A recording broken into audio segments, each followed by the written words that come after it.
Today, because America negotiated from a position of strength and principle, we have stopped the spread of nuclear weapons in this region.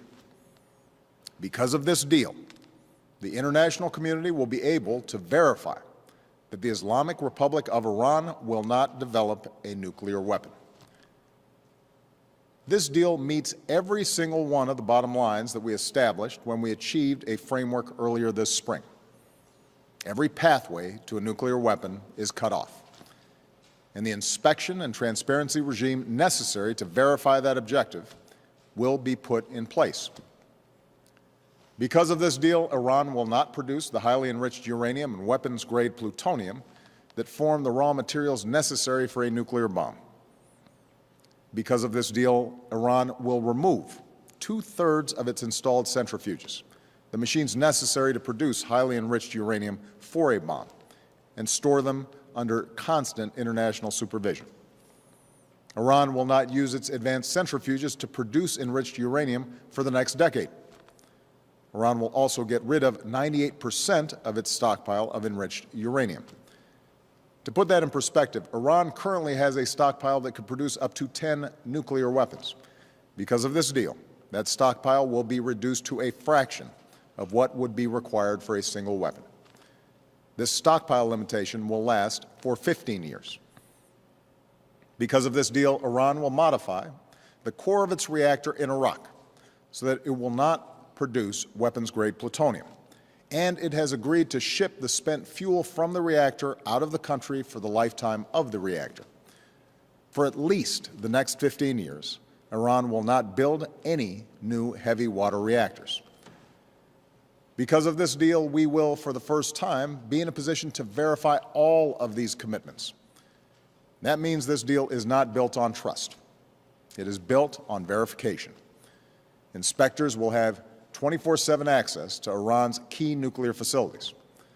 Iran will have access to Iran's entire nuclear supply chain, its uranium mines and mills, its conversion facility, and its centrifuge manufacturing and storage facilities. This ensures that Iran will not be able to divert materials from known facilities to covert ones. Some of these transparency measures will be in place for 25 years. Because of this deal, inspectors will also be able to access any suspicious location. Put simply, the organization responsible for the inspections, the IAEA, will have access where necessary, when necessary. That arrangement is permanent.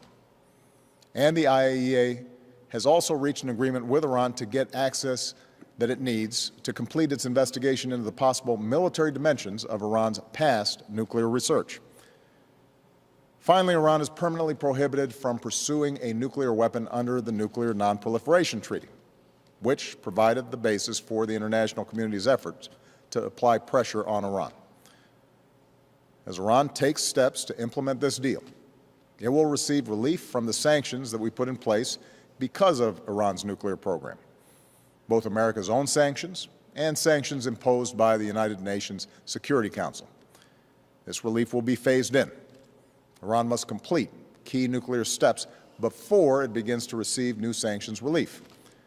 And over the course of the next decade, Iran must abide by the deal before additional sanctions are lifted, including 5 years for restrictions related to arms and 8 years for restrictions related to ballistic missiles. All of this will be memorialized and endorsed in a new United Nations Security Council resolution. And if Iran violates the deal, all these sanctions will snap back into place. So there's a very clear incentive for Iran to follow through, and there are very real consequences for a violation. That's the deal.